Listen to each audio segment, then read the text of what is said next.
Hello everyone, welcome to the new set, I think. I don't know if this is going to be my new set. You got him right here, I'm right here, and I have some delicious food to try. The reason for that is because it is the Moon Festival over here in Taiwan and other parts of Asia. It is the 15th day of the 8th Chinese calendar month. Yep. But that also means I'm going to try some delicious foods right here.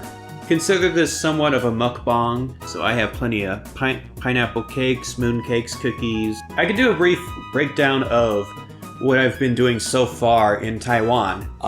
You may have noticed that I've skipped all of September. I just did not put out any videos or really any updates, and sorry about that. I've been adjusting to living here in a foreign country once more, and I have been adjusting to not just the lifestyle here, but also my work schedule, because I am working more hours as a teacher here in Taiwan than I did over in mainland China. Even at a cram school, because it also functions as a kindergarten.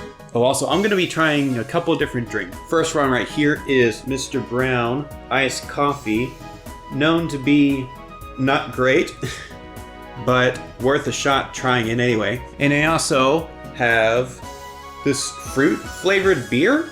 So I have already tried Taiwan beer, and it's basically like the Bud Light here. It's light beer. You can basically drink it and it'll either taste like water to you or it'll taste like cheap beer. But apparently they come in fruit flavors. So while this Q&A involves mainly mainland China, I'll also throw in some things about Taiwan as well. Something I absolutely can answer about Taiwan is, did you go to any street markets and what were they like? I didn't go to any street markets, if they even exist in mainland China. I know there are wet markets, just open air markets for meat and veggies and fruits and all that. They weren't exactly night markets as you would see over in Taiwan.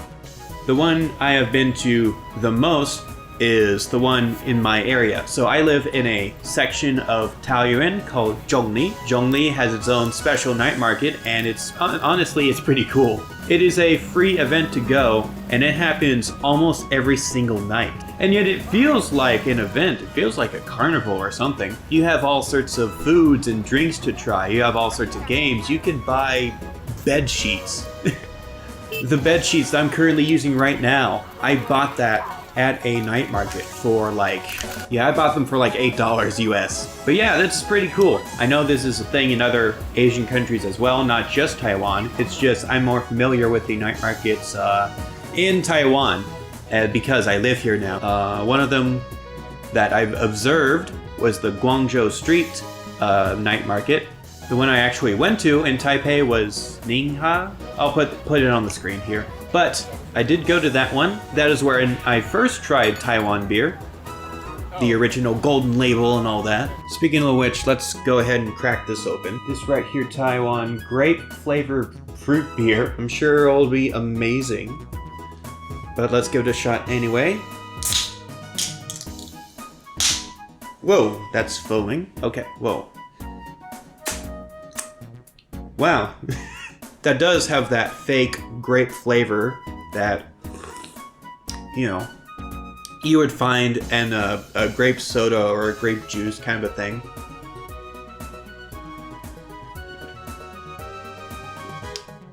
I don't know if I like that or not. This just kind of tastes like alcoholic grape juice and not like wine. It's not wine. It's grape juice if you added some sort of alcoholic content to it. And it's not like a mixed drink.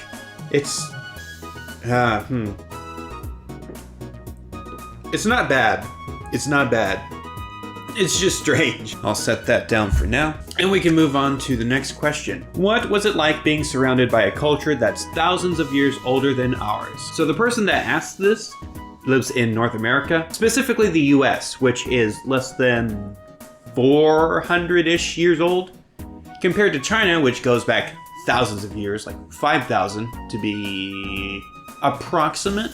And a lot of that culture is kind of branched out and influenced all of the other countries surrounding it. If you don't believe me, there are plenty of temples and palaces and all that just within countries like Korea, Japan, Vietnam, Taiwan. But you will find all of these palaces and temples that have Chinese letters written on them, because basically that was the language, the writing style of the aristocrats, the nobles. So it is interesting to be learning more and more and more about a culture not just different from the United States, but much older than the United States. You see that a lot more here in Taiwan specifically. There are plenty of temples to go to. There are plenty of shrines. I don't know if I would call it a shrine, but it's basically a small place of worship for Buddhist practices. There's plenty of shops for incense sticks and other paraphernalia that you need for worshiping a Buddha. I have been to plenty of these in the mainland China and here in Taiwan, but I see them sprouting out just on the streets more often in Taiwan rather than in the more metropolitan areas in mainland China. They try to preserve as much culture and ancient history that was here as much as they can. But there is a definite difference with like national holidays and celebrations and all that, especially how they celebrate them. Like Western traditions I'm used to are a little bit different, surprisingly, overseas. What we consider like Thanksgiving over here in the United States is basically what they do right now during like Moon Festival. You know, you get to barbecue with your family or friends, or you just eat specific treats. Like this pineapple cake right here. Here's a good shot of it. And it's not just pineapple cakes, but moon cakes as well. The tradition of Moon Festival is based on a legend of like this, how would I describe it? Hey everyone, I was a big dumb idiot and did a very bad explanation of the legend behind the Moon Festival.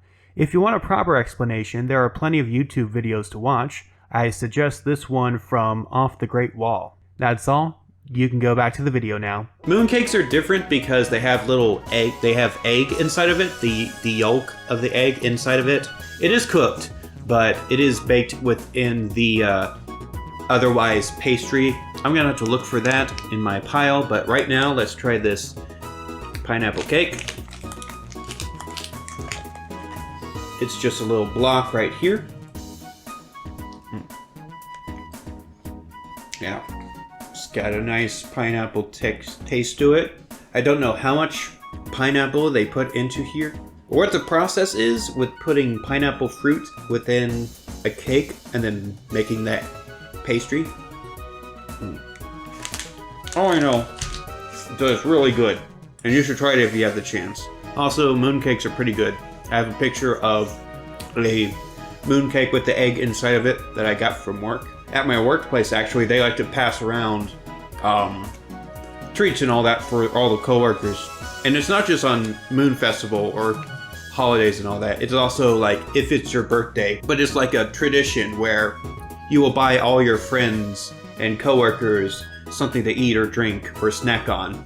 But yeah, like going to a different country, taking in all their culture and ancient history as much as I can. But even like modern history, like there was a civil war that happened between mainland China and the island of Taiwan. Even before that, it was occupied by Japan. Before that, there are a couple of European countries that tried to claim it and all that. But also because this is a more Buddhist culture, I've been trying to learn more about Buddhism as well. What the actual practices are, what the people actually believe compared to like Judeo-Christian stuff. So it's been very interesting learning more and more about the world around me, which is why I took a chance and went over to mainland China in the first place. It wasn't because I absolutely love China, it's just because I want to know more about the world, and what better way to do that than to see it for yourself right out, going outside your house. Next question, how is the air/water quality? I may have commented on this before in my last video when I was in the quarantine hotel. Now, I've been told that the drinking water, the tap water, has some heavy metals in it, so it's not exactly safe to drink even if you boil it.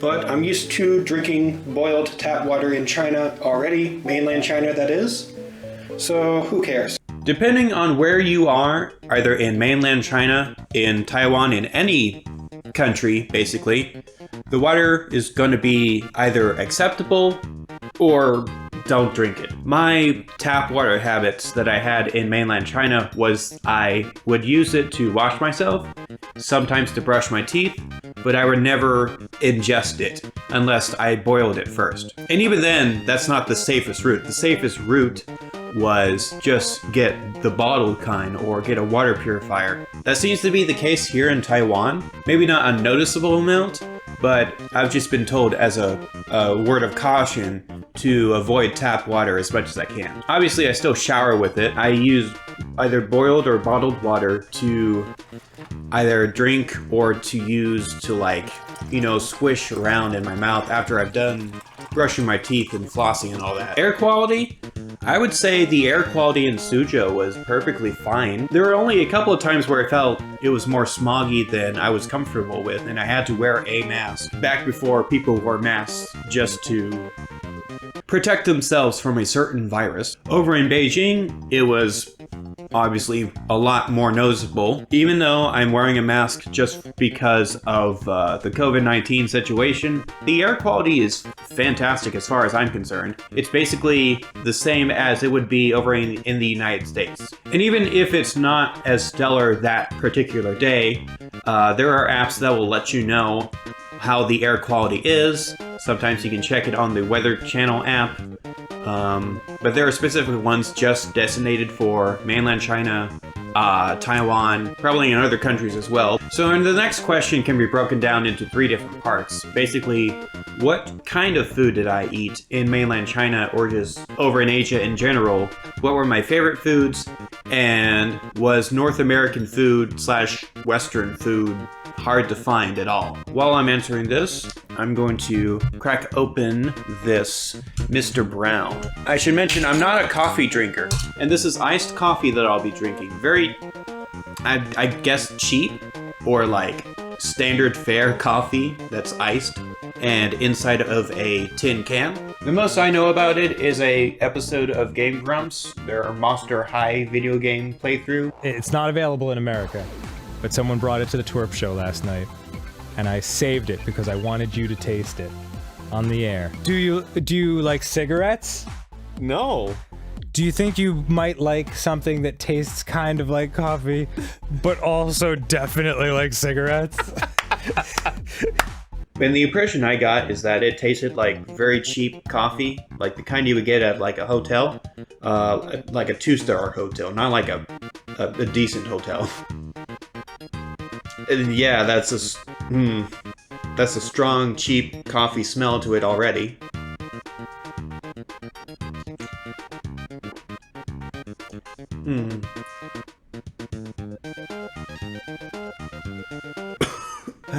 This is not making me excited for coffee. I'll say that as much.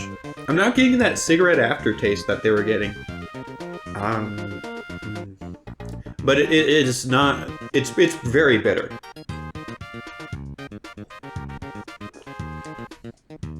Yeah, it's bitter. It's cheap tasting. It's not my thing. I'll wash it down with the fruity beer. That's better. The diet that you have in Asia is primarily based on like grains and rice, noodles, vegetables, meat. Nothing too out of the ordinary compared to like Western cuisine. But honestly, if I had to pick, I'd stick with the Asian style kind of cuisine that they have. It just feels healthier in a way. There's plenty of spice to it, there's plenty of flavors that you can add to stuff. Some of it may be very different compared to what I'm used to, but at least it has, you know, you can pick out good tasting stuff rather than the bad tasting stuff. Like, when I went to, what was it, Jiufen, just an area up along the northern part of the island, I had stinky tofu for the first time. And stinky tofu is a specific thing. It is very stinky smelling, otherwise alright tasting tofu. That's just my opinion. I can't get over the smell. It's not something that I'm used to. Otherwise, it would be comparable to regular fried or boiled tofu, but like, it's just, you know, I prefer other kinds of foods that they have, like regular tofu. And pineapple cake, honestly. There was a point in mainland China where I was eating quite a bit of Uber Eats. Their version of Uber Eats being ulama. That was always chicken burgers, just a piece of fried chicken as the patty, and then lettuce, and then a bun. They didn't add cheese to it. They usually put like mayo or sauce on it, but I usually don't have it with that sauce. I was not a big fan of mayonnaise in the United States. While I'm talking more about food, I'm gonna put some more dents into this pile of snacks that I have. I have no idea what this is, but I'm definitely gonna try it. It was a gift, after all, so I have to appreciate my gifts. It's not like I'm gonna give it back. Oh, it's a bun. It's like a little grain bread kind of a snack. I wonder what kind of flavor is inside here.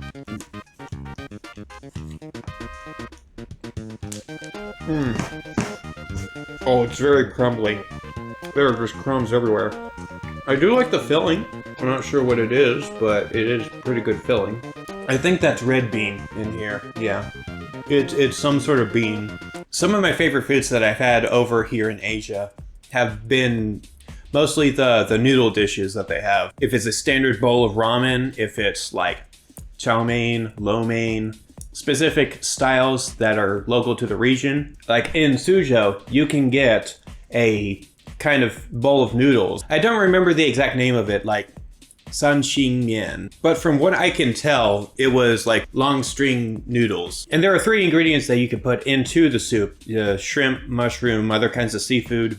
And I really liked getting that over in Suzhou. Once I go back to mainland China, if I can, I know how to do that after the COVID-19 situation calms down. I need to plan it right so that I can get this dish that I really like so much, get it on camera, and show it to the world. There's also like, you can get some rice and then in a little clay pot thing, they boil the stew with like meat and veggies and peppers and chilies and all that inside of it.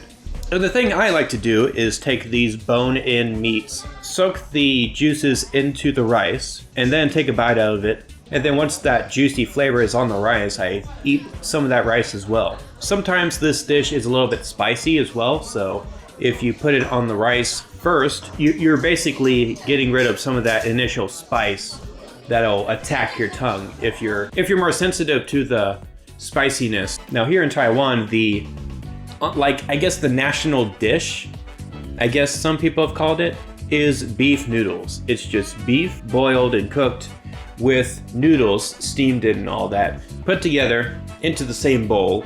It's simple, but it's delicious. You can give it soy, you can give it chilies and spicy stuff. You can give it any kind of other ingredients as well, just to give it some more oomph. And obviously I like stuff like the pineapple cake, the moon cakes. Also, there is a franchise of restaurants from Japan. I think it's called Sukiya. They specialize in curries. Sometime after work last week, or during this week, I had some Japanese style curry. Japanese style curry being the curry that was introduced to them from the UK after they had discovered curry from India. Speaking of cultural interpretations of food, Western food is pretty easy to find if you just look for it. There are coffee shop houses, there are breakfast and brunch places that have like scrambled eggs and ham and all that, egg omelets. There are burger places. There are Italian food. It's mainly just, here's spaghetti and meatballs, here's spaghetti and pesto, here's spaghetti with shrimp and Alfredo. It's all mainly the noodle dishes that Italy has to offer, because they're used to cooking noodles here in Asia. Now there are a couple of pizza places here. There are the international brands like Pizza Hut and Domino's, and then there are the homegrown Taiwan brands that they have here. I have not been to any of them. I've been to some in mainland China, and like the way I would describe pizza here in Asia is, it's 2 words. Fruit pizza. It exists, It's as disgusting and sweet, sickly sweet as you would think it would be. And it was quite the experience to have in Shanghai. All right, this recording is getting a bit long, so I'll go ahead and stop here. Thanks for watching so far. I haven't finished all of my snacks. I'll go ahead and divulge some more, but I'll be probably eating a lot more of this during the week. I basically have a 4-day weekend because of Moon Festival, because it starts on October 1st. The caveat of that is last week, to make up for the school days that were lost due to this starting on a Thursday rather than a Friday or Saturday, I had to do a 6-day work week. But then this week I had to do only 3 days of work. And then next week there's another holiday coming up on that Friday, which means I have a 4-day work week, 3-day weekend. And that's just how it is with school holidays here in Taiwan, I guess. If you have any other questions you want to know about Taiwan, about China, about teaching English over in Asia, anything else that you might be curious about, then let me know in the comments, or you can send me a message on social media. Also, in the description below, you will see my social media links. That will be my Telegram, my Twitter, and my Instagram. You will also find my TikTok handle down there. It's the same as my Instagram, just in case you want to watch a couple of short, silly little videos from me. You will also see my Discord screen name and a link to my Discord server. This is for all people to join that like furry content. You can talk to other fans of this channel. You can talk about your favorite movies or music or cartoons. You can share memes. You can do anything you want. You will also see a link to my Patreon. For at least $1 every month, just $1, you will have access to early viewings of my videos. That will be either the day or the night before. That's all my reviews, my vlogs, any kind of video that you see on my channel. There's also the option on Patreon to sponsor a video every month. If you are an artist or a small business, you can use my videos to advertise anything you want, any projects that you're working on, any causes that you need people to see. Again, that's all in the description below, my social media, my Discord server, and my Patreon. You can give a thumbs up if you like the video, a thumbs down if you dislike the video, I won't be offended. And you can also hit the subscribe button and hit the bell icon if you want to watch more videos from my channel. Though you might want to watch a couple more videos before committing to that. Some things to look forward in the future are possibly an apartment tour. I didn't do an apartment tour when I was in mainland China, but maybe I'll do one here. I don't know. I need to clean up the place first. It's still a bit of a mess, even though I've been living here for about over a month.